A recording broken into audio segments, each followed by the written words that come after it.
Welcome to Name 3 Songs. I'm Sara Feigin. And I'm Jenna, and this is a podcast where we take the piss and debunk music fan stereotypes because, let's be honest, fangirls know about that band way before you did. And if you stick around long enough, we'll also let you in on some new music the girls are already crazy about. So this week, we are very excited to be talking about One Direction. This makes a lot of sense after our last two episodes talking about the fangirl stigma, because Sara and I were both huge One Direction fans. Obviously, this is like the biggest example of One Direction and fangirldom and how boy bands are treated in the media and all that. So we are very excited to dive into this 2 or maybe 3-part series all about One Direction. And there's a lot to cover, so we could probably revisit this in the future too.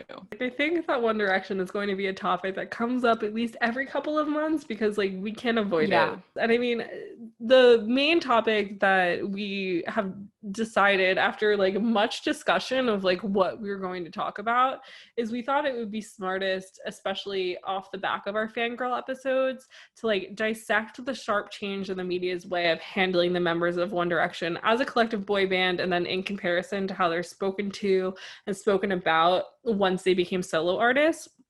And in today's episode, we're focusing mainly on the media's response to Zayn leaving the band, and then obviously the hiatus that quickly followed his seemingly abrupt departure from the group.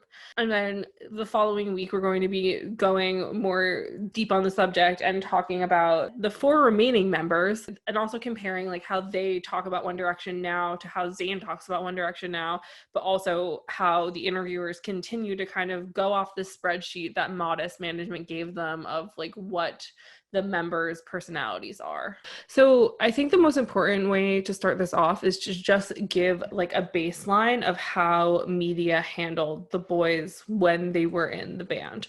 Because I mean, they did tons of interviews and they were spoken to and spoken about in different ways, but there was always the underlying oh, girls are crazy about them, this is insane, that whole thing. And I mean, they were the first boy band really to be successful since NSYNC and Backstreet Boys. So it was just I think it was a very exciting time, but also a very weird time, especially of being a music journalist, because I don't think anybody was ever really prepared for boy bands to make a comeback in the way that they did with One Direction, even though it was basically a singular boy band. But in 2013, which was a year after they first came to America, really, and they have this infamous GQ interview that GQ likes to mention in any time that they interview any of the boys as the interview that caused them to get death threats. And the writer of this piece is a man named Jonathan Heath. I'm not sure if I'm pronouncing his last name right, but honestly, he does not deserve my respect at the very given moment. And I mean, I triggered myself reading this story because I remember reading it 7 years ago, but rereading something that you're okay, I'm a grown up now, I'm gonna be fine, and not being fine was a very, very weird very weird situation for me. I mean, Jenna, did you read it? Yeah, I got halfway through it because it was super long, but it was very patronizing towards fangirls. It was just shitting on them every opportunity they had. And then the part where he prefaces the interview, he says explicitly what he's not allowed to talk about and how he wanted to interview each of them individually, and that was vetoed by management. Yeah. I mean, that was the one thing that really stuck out to me is this journalist is taking every opportunity he can to explain what the problem is, whether it be with the boys, with their management, or just with their fans. I don't like when male journalists feel the need to shit on something that girls love just to make them feel more macho. I don't get it. Yeah. No, I agree. And there was a very specific description that he has of the fangirls that I was just not a fan of. After all, by now, we all know the immense transformative power of a boy band to turn butter wouldn't melt teenage girl into a rabid, knicker-wetting banshee who will tear off her own ears in hysterical fever when presented with the objects of her fascination. So you guys can't see my face right now, but it's not a happy one. I just like everything in this was offensive, literally all of it. the And whole ugh. a knicker wedding banshee, ugh. Also that description, gross. Also offensive. Yeah, in all aspects. Like, ugh. Yeah. And I mean, multiple times in this article, he is just like talking about, like, talking down to the fans. And I just feel like it's stupid because, again, like, if you go to like a show that has predominantly male fans, they're reacting in a very similar way. It's just a lower octave.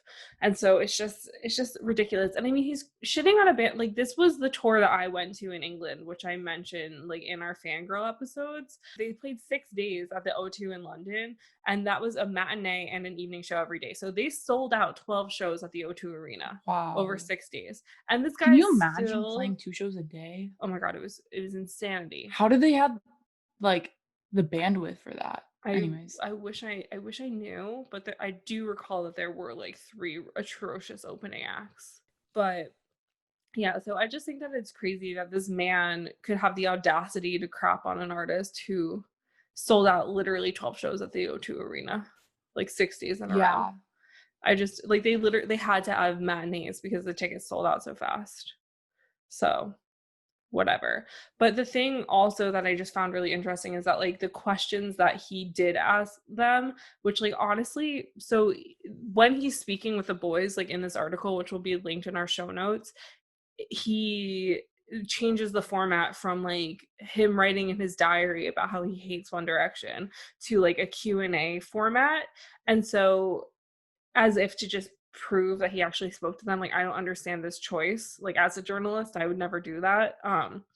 But he very clearly is just not asking them anything important.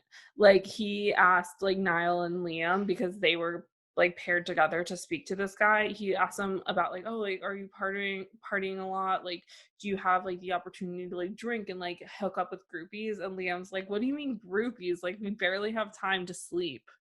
Like we're too busy to party. And so he's like trying really hard to get them to say something. But then after he has like this portion in the article talking to Liam and Niall, he then goes on to like interview somebody from Modest Management and also like One Direction's producer, and they get more airtime in this article than the boys do. And like the answers like from them are very just like media trained, very like, yeah, like the guys never want to go solo, like One Direction is their 100% focus. I mean, they're 1 year in their career, like of course, like that it just felt like foreshadowing before it was even necessary to be like, oh, like we have all these plans, blah blah. And it would be like 2.5 years before Zayn even left.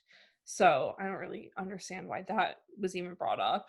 After that, and Jenna, I'm not sure if you got to this point of the article or not, but after that point, he then goes on to like describe Harry Styles as like the sexy womanizer frontman of this group for like 4 paragraphs before he actually even brings in that he talks to Harry. I did not see his like description of Harry, but like the Q&A with him is so disturbing. He's just like questioning his sexuality the entire time. Mm-hmm. He's like asking if he's bisexual, he's asking his body count, like ridiculous stuff. Like Harry does not have to answer this. And Harry's only like 19 at this point. Like this is so disturbing that like the media and like this person in particular is just trying to like drive this narrative that Harry's like a womanizer or like a sexual being. I don't have words for this. Yeah, It's so so upsetting. it's just like a big mess, and he's like trying to be like, oh, like have you slept with 100 girls? And Harry's like, stop trying, like you're cornering me, like this whole thing. And like he's like, no, I haven't. And then he's like, oh, like well 50. And he's like, no. And then he's like 30. And Harry's like, no. And he's like, well then how many is it? Like why don't you tell me? And Harry's like, well this isn't fair. Like you've gotten me into a corner now. Like I've only slept with 2 people. And the guy's like, I'm sure you're lying. Like that can possibly be true. And it's just like, I don't know. It really frustrates me. And I just feel like, yes, there are better interviews to be discussing, but I just think that bringing up the worst possible One Direction interview to continue on to a conversation about how the media completely changed like their style of talking to them is really pertinent and important, because I mean Zayn and Louis are like an afterthought in this piece. It's like they're being treated as items and like shiny toys and not as real human beings with any depth. Yeah, and I Like mean they're just asking questions to get like some of the questions are boring first off, and then the ones with Harry, they're like obviously just trying to get like a shocker answer out of him. yeah. And I mean, like, right now I'm scrolling through this article and it's literally like the longest scroll I've ever done. But after this like weird back and forth with Harry of this guy trying to get Harry to admit like that he's lying about only sleeping with two people at the age of like 19 years old. He's like, oh, like Zayn and Louis come in and they like interrupt everything once I've like finally gotten Harry to like come out of his shell, and like you can tell like he's ambitious and like all this stuff. And then he like mentions how he like tried to talk to Zayn about being like his Muslim upbringing, and he's like, oh, like I don't like talking about religion. And the guy like again is pushing him, and it's like I understand, like again, as somebody who does journalism, I understand pushing to try and get an answer, but it's like when people are young and you should be aware, like this man is a music journalist, like he should know what their management is like you should just be aware when somebody's like no, just to stop pushing. Like I don't understand it. But then I mean his questions to Zayn and Louis are very much like, what's the last record that you bought? Who's your favorite artist? Like how do you think One Direction is gonna be remembered? And it's like, I'm sure he spoke to them longer, but just the choices that he made of what to include in this interview prove that he's not taking this band seriously, which is rude. One Direction is a prime example of how crappily you're treated when your fan base is like adoring girls and it's still like sexualizing them. When I mean, as somebody who is a major One Direction fan, and I'm sure Jenna, you can agree with this, like it was never 100% about sexualization. I mean, honestly, for me, other than Louis, who's my age, like I just was like, no. So like when I was a fan of them, they were like approximately the same age as me. And like I thought they were cute, but like to be honest, I didn't think they were that cute. Yeah. So like I mean, it was the whole thing. It's not just like their looks, it's their personalities, it's how they are together, like as a group. And I think that is like a huge draw for fans.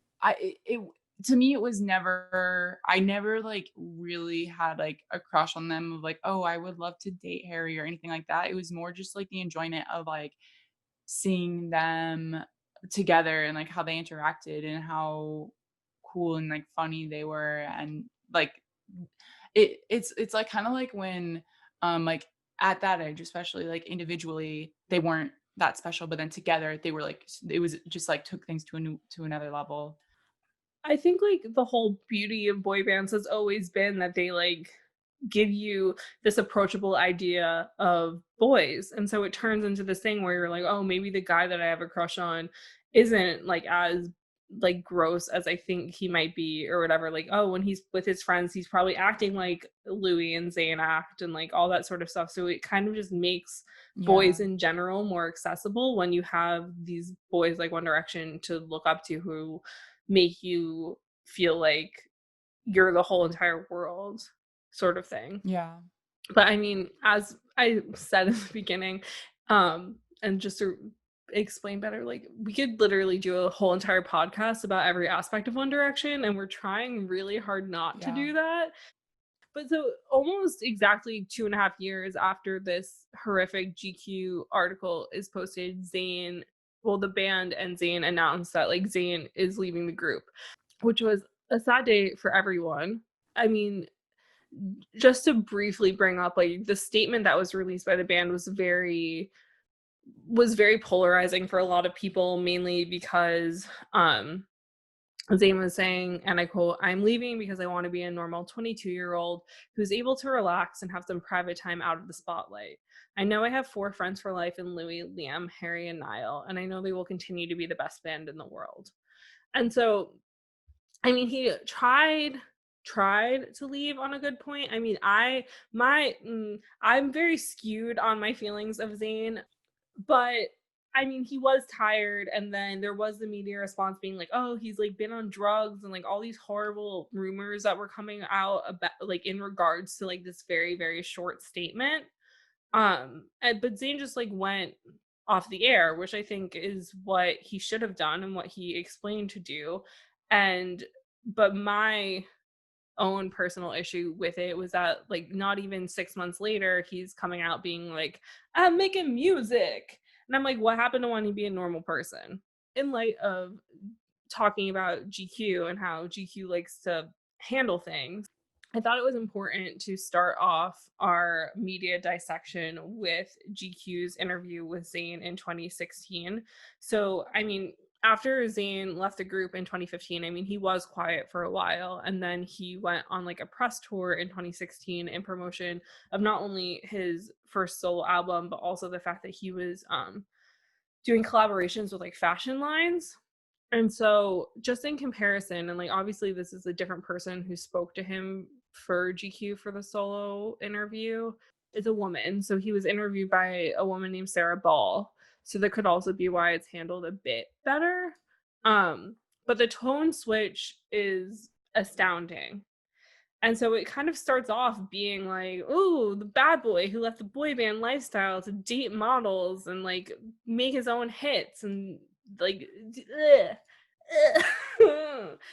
It's just like the sell of this article, like the headline is Zayn Malik is so lit right now. So you know this was written in 2016, and then the cell goes, quote, when Zayn broke off from One Direction, he immediately started dating supermodels and making hit records of his own. Here he tells us what's next on his rise to the top. So again, this is negating the fact that he did take a break and was somewhat truthful to his initial statement. But it's also just like, okay, he was like the mysterious bad boy in the band, and now that he's solo, nothing is holding him back from being the most mysterious, most bad boy out there, dating all these supermodels and working with fashion brands and whatever else he's doing, Yeah, lounging in so his camo pants. So even though they're trying to make Zayn more palatable for the everyday viewer, they're still sticking with the like Excel spreadsheet version that Modest Management gave them to describe the members of One Direction. And so I just think that is ridiculous because also very quickly in the interview, she mentions that Zayn is smoking weed, which like, as we all know, like every interview with Zayn mostly talks about the fact that he's smoking weed and like how he doesn't share like all that nonsense. But it's still just this thing where it's like, okay, we already think of him as a bad boy, but it's like they could have allowed him to be like reborn, but instead they're still sticking to like the One Direction thing. Well, I mean, part of it could also be like himself of like maybe he as a person was always played into this position, into this character role. And because part of the like thing with them going solo is they all had to like figure out who they were as individual humans and not as their identity with One Direction. And so part of it is like, okay, he's like, yes, like he's been told he's mysterious, he's been told he's a bad boy, and maybe he just keeps playing into that himself and like figuring Well, out who he is. well, Jenna. Let's hear it. So Let's in hear it. in Zayn's first solo interview, which was in November of 2015, and it was with the Fader magazine, he specifically stated that whenever he would like he suggested that there was just a general conception that the management already had for what they wanted for the band, and he wasn't convinced with like what they were selling, and so they told them basically like what they were supposed to be, and so he just kept going along with it. I just think that they were like, okay, like throughout interviews he's not answering questions or whatever, and so they just continued on with that like mysterious idea, and he was just never allowed to like do anything past that because they were like, well, we were like aiming you of just being the bad boy, but now you like don't respond to questions at interviews, so now you're mysterious too. I think he plays into it also. I think he likes that depiction of himself. Yeah. I mean, I think that you get used to it also is the whole thing of like you get used to something like this. And I think when you aren't super enjoying like the paparazzi lifestyle that comes along with the fame that he definitely does enjoy, um, I think that it's really easy to just be like, okay, I'm gonna continue to try and be as mysterious as possible so that people leave me alone. So like I get it. I'm not holding it against him in the slightest. I just am holding it against like the media because I feel like in every interview, even if the story is good, it just feels like they already come into it with so many preconceived notions that they're just not really trying to let Zayn let people get to know him. Yeah, I agree. And I think like in the next episode when we talk about the other boys, I think they had a lot more self-discovery to do. Mhm. And some of them changed their images much more drastically and had to break down those like character roles that management gave them. So we definitely like talk more about that in our next episode. Yeah. Um, And I think that they're given that chance because they were sort of allowed to create their own narrative, given that they collectively chose a hiatus and like somewhat tried to give the fans closure with like a final tour. Whereas Zayn, like obviously we don't know what's going on, so we don't know how abrupt it was, but like we surveyed some fans, and I mean the general consensus from the girls who filled out our survey was that it was a shock, and I remember it being a shock from my own perspective of it. And so when you all of a sudden are like, okay, I'm leaving, you don't really have that much time to like create a new image and like rebirth yourself. Because I mean, if his intentions, which it clearly were, like his intentions were always to go solo, even though he said that he like didn't want to be in the spotlight anymore, like you only have so much time before people are just going to be like, oh, now he's just doing it because the rest of the band are making solo music or whatever the case may be. Like, there's a small window in the interest of pop culture for somebody who quits a boy band to release stuff and like still have the buzz around them for them not to be like touted as like ex One Direction member. Because in most of these yeah. interviews, they don't refer to him as such. It's almost like because he was the first one to leave, he was like, "This is my own autonomy and I'm doing this," and, like, he wanted to release music first so that he kind of had the upper hand against everyone else of, like and he tried so hard to not tried, he has distanced himself so much from One Direction, Yeah. and I think the aesthetic is part of that too, like, he's talking about being, like, grunge in Hmm. this, interview, like, his aesthetic, and I think, like, he was the mysterious one within the boy band, but it was still a shiny object. Like the boy band was still a shiny object. And so he's just trying to be like the exact opposite of that aesthetic wise. Yeah. And then also with his music, I think like we just said, it's him wanting like if he's the first one to put out music, maybe he can be like, well, they can take me more seriously because I chose to leave. Like I chose to distance myself from that. I didn't just go along with it like everyone else. Yeah, exactly. And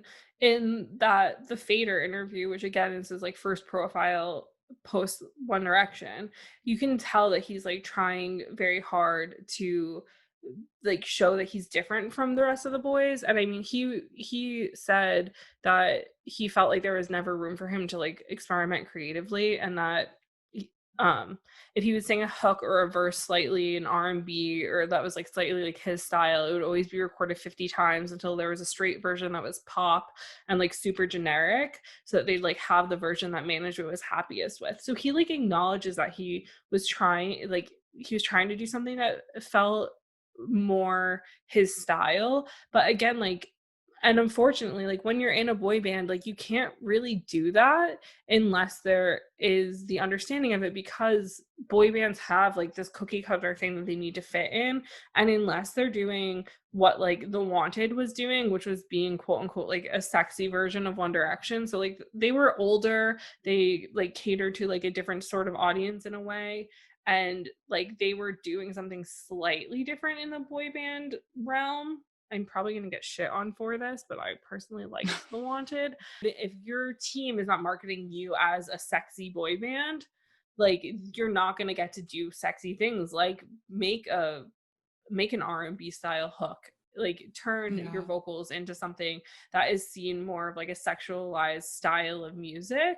So I just think it's really interesting. But I mean, again, I just like I continuously trigger myself with these things because I feel like I have repressed memories of stuff, and I like just try and remember the good things. But like in the Fader interview, like the interviewer asked him like if there were parts of One Direction's music that he enjoyed, and he basically is like fuck no, but like in a nicer way sort of, but it's like almost worse than saying fuck no, because he goes, that's not music that I would listen to. Would you listen to One Direction sat at a party with your girl? I wouldn't. To me, that's not an insult. That's me as a 22-year-old man. As much as I was in that band and I loved everything that we did, that's not music that I would listen to. I don't think that's an offensive statement to make. That's just not who I am. If I was sat at a dinner date with a girl, I would play some cool shit. You know what I mean? I want to make music that I think is cool shit, and I don't think that's too much to ask for. So Zayn almost 17 times in 3 sentences explains that One Direction is not cool. Girls should not like them. And that boys, but he is cool. But he's cool but because Zayn he doesn't listen cool. to them, but he doesn't think that being like, it's just the most ridiculous thing ever. And he's like, I loved it, but also I hated it. And I'm like, can you just make up your freaking mind? He said, I loved everything we did, but then was like, but the music isn't cool. It's like, what? It's just like, it's the most triggering statement I've ever read in my whole life. But I mean, also, like, dude, girls listen to your band. And that's the thing. It's just like, oh, like if you're sat at a party with your girl, like would they think it's cool if you put on One Direction? It's like, yes, they would. I don't know. I mean, personally, if I was hanging out with a boy, like I went to his house and he was just like, he made a playlist for us to like listen to, whatever, and he put like if he put like Rock Me on his like sex playlist, I'd be like, heck yeah, he's getting it. Oh my god. Okay, maybe in that context, but like I would like seriously have to think about this for a minute, because if it was just like we're just chilling and he has a playlist and like One Direction comes on shuffle, I would lose my mind. I would be like, what the fuck? And like also be mortified and also be low-key embarrassed, and then also be like, are you doing this because you were into One Direction or because you think I'm into One Direction? I would just like be analyzing so much that I couldn't do it. I would be hysterical. I'd be like, this is a turn off. Like this, I would be turned off. Like really, I think it would depend on what the song is. Like if he put like one thing on it, I'd be like, he's just trying to impress me. But if he put like No Control, I'd be like, this man has taste and he knows what he's doing. I would just not be able to take the situation seriously. I seriously would lose it and just be like, oh my god, that's so we funny. Need to reconvene another time. I wouldn't be able to do it. I'd be so impressed. I would just like if it was if it was like a song that was unexpected. If it was a song that like he's clearly trying to like cater because he's like stalked my Instagram or like Twitter, I'd be like, no guy's ever just gonna put on One Direction's discography. I don't expect that to happen. I do expect No Control to be on every man's playlist of songs that make them happy. But again, that's just because Louis Tomlinson lives rent-free in my mind. In more news of Zayn saying dumb stuff about One Direction for absolutely no reason, we come to the infamous Zane Lowe Beats One interview. And he says this flippin' nonsense. Jenna, would you like to take it from here? I'll take the honors. Quote, I think I always kind of wanted to go from like the first year, really. I never really wanted to be there in the band. I just gave it a go because it was there at the time. And then I realized the direction we were going in with the music. I instantly realized it wasn't for me, because I realized I couldn't put any input in. I couldn't give my opinion on this or that because I didn't fit the grain of what we were going for as a band or what we represented. So that's when it became frustrating for me. That's when I had to be like, I've got to start thinking about myself. 1 year into this, one single year into this, and he was like a baby teenage boy and was like, nah, but I'm gonna chill in here for 4 more years. Doesn't make sense. Doesn't add up. It makes zero sense. But also my thing about Zayn is that I think that Zayn takes being from like a council flat in Bradford very seriously, and is like, oh, if the boys back home don't take me seriously, then I'm screwed forever. And it's like, Yes. that's stupid. And like, if the boys from home loved you, they would still love One Direction because One Direction makes bops. But I think also he very clearly was trying to be cool, and I understand. Like I can't at this point in my life, I can't be mad at Zayn for saying what he said when he first left because I think he was being told probably by his team like distance yourself, distance yourself, distance yourself. And so they were like, you already have this like bad boy persona. If you say these kind of mean things, your fans will be upset, but they'll be like, well, he is a bad boy. And they'll kind of just live with it, which I think a lot of people kind of did, but also people were upset. Like people were very I upset don't about it. know. Huh? Like, I don't know. Like, was this management telling him to say stuff like this to distance himself, or was this himself being like, fuck Well, I'm sure it this? was just himself being a twat, but I mean, I'm sure that it's something like when management saw that automatically when he left that the people of media were already being like obviously like he's been the bad boy this whole time, like of course he's going to leave or whatever they were saying. I think they were kind of like just own it, and I think that he took that and ran with it because I'm sure he already had these like opinions of being like I'm too good for this, like I'm too cool for this, like my music taste is better than what One Direction is. And I mean like Yeah.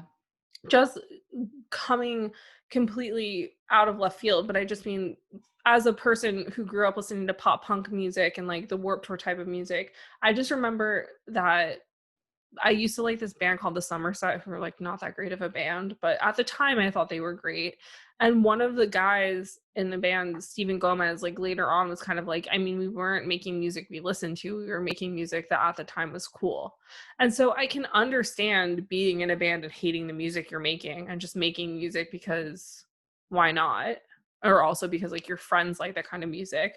But it's like when you like Zayn knows what a boy band is. Like it's not the same thing of like starting a pop punk band and then realizing a little while in that you don't like neon emo or whatever the hell it's called. Like a boy band is a boy band is a boy band. Like no Yeah. matter when they existed in history. So the second Yeah. he was put in a boy band, if he knew that there wasn't going to be a chance of being boys to men, he should have been like, nah, not for me, mate. Yeah. Now I'm like wondering like his what were his thoughts when One Direction was formed? I feel like he had to have been like, well, I guess we'll give it a go. And then like didn't know they were gonna get locked into a 5-year contract. And like it's kind of like one of those things. It's like joining a cult. Well, yeah. It's like every step is like a little step further, a little step further. And then like you're years into this contract and you're like, well shit, I don't want to be doing this. Yeah, and like But I get it's a it because I contract. mean they were young, they had no music industry experience. Like they don't know that Sony is known for signing bands on 5-year contracts that don't have an end date. So they're like unaware and they're just excited because they go from being literal nobodies to being blasted headfirst into fame. So I understand. Like I'm not I just get angry about it because I just don't like when people crap on things that make them famous or give them the platform that they have. I just think it's really unnecessary and hurtful to people who are still paying your bills. I'm gonna like switch gears a little bit, thinking about all of the horrendous stuff he said about 1D since, and like Mhm. just being like, I absolutely hate, like at the beginning he was like, yeah, I liked it, but now I'm doing my own thing. And then like Mhm. as time went on, he just stopped saying nice things and was only saying mean things. Yeah. And was just like, I have no friends from those days. And then we discussed this, like, cannot believe he can say that. And then like also the media painting him and Harry as enemies, Yeah. also not true. Like if you see the videos of them, like interviews, videos of them backstage, all of that stuff, like they were friends. Like there's no denying that. Yeah. And I mean, obviously, like, we don't know what was going on behind closed doors and all this stuff. But I mean, there have been interviews with other of the guys, especially Liam, because Liam seems to be the one who the most doesn't skirt around the topic. Like, all of the guys will talk about how they loved being in One Direction, but like Liam will fully do a whole interview about One Direction still. Um, and recently it was brought up how Zayn said in the 2018 Vogue interview that like interview that like he and Harry, or like I don't think he said that he and Harry weren't friends, but Vogue was like, it's no secret, even when touring together, Zayn and Harry Styles had little to do with one another as possible. And though he was pally enough with the rest of the boys, they're no longer in touch. Like, shut up, Vogue. But like Liam was just like, I don't know what's going on. Like, I obviously, and he even said like he doesn't know what's going on behind closed doors, but he was like, it never seemed like that people weren't friends. Like, and in my opinion, like there's always levels of friendship. But I mean, Jenna and I spent like a whole night rewatching like videos, like interviews and just videos of them goofing around. And I just was like, I would never like, remember when they did that video, which we already watched, but they did that video where they're dancing to that Jason Derulo song, and it's like the best thing ever, but it's like literally Harry and Zayn have like a freaking choreographed dance to a Jason Derulo song. Like, you're telling me that they're not friends? Like, shut up, Zayn. Shut up, Zayn. I feel like at the time when he joined One Direction and they were on X Factor, like he was just going along with it because that's what was happening at the time. But like he had to have been enjoying that. Like, there's no, because if he wasn't at that point, there's no reason why they would have gotten to a contract after X Factor. Yeah, and like I'm just confused because again in this Vogue interview, Zayn says that like he hasn't spoken to them for a long time, and he's like, well, that's just the way it is. And then he goes, there's things that happen and things that were said after I left, snide things, small things I could never have expected. And I'm not 100% sure what he's talking about. If I'm honest, I know that he and Louis got into a bit of a tiff on Twitter, but I mean, he and Louis were like best friends, and like One Direction meant a lot to Louis. And so for Zayn to leave and to like shit on them and like not keep in contact with somebody who was his like very good friend, like clearly very good friend, like I think that Louis had every right to like make comments about it. Well, so I don't know if their tiff was before or after at the same kind of like in coordination with this when Louis was doing his solo performance on, was it X Factor? Yeah, Louis he was a judge, and it was like 3 days after his mom died. Yeah, his mom had passed and he was like supposed to do this like solo performance on the show, and like all the other boys showed up in like support for him and Zayn did not show up. Yeah. And I think that's like really like gut wrenching. Like I can't even imagine like how he felt like with Zayn not showing up for that. Because that wasn't like in 2016, wasn't it? She died in 2016, so yeah, it was really recent. So they would have still they still should have been friends. Yeah, it wasn't even a year after Zayn left. And I mean, and that's the thing is, it's like I have people who were really, really close to me in my life who are no longer my close friends. But I know if something terrible happened and I called them because I was like, you've been my friend for like we've known each other for like a decade plus, I know that they would do whatever they could to be there for me. And so just for people who have been through such a crazy experience together, for someone not to like publicly show up for somebody who public facing at least seemed to be one of their closest friends, I think that that's crappy. And I think for then Zayn to continuously in interviews like crap on One Direction and all this sort of stuff, I just don't think that it was the best way to go about things. But yeah, so Zayn's public persona is something that is just very interesting and very confusing, I think, because I just feel like there was this persona that management sort of gave him and he sort of leaned into, and then was kind of like, I didn't mean to lean into it, they just told me to, but then he's like continuing to lean into it. And I mean, it's just a weird scenario. And then on the coattails of like Zayn leaving, they announced the hiatus 2 days after the Drag Me Down video came out, which was the first single post Zayn. I mean, just to briefly mention, like in Harry Styles' first solo interview with Rolling Stone in 2017, he said that in 2014, he was the first person to bring up like One Direction possibly taking a break. And he said, like, I didn't want to exhaust our fan base.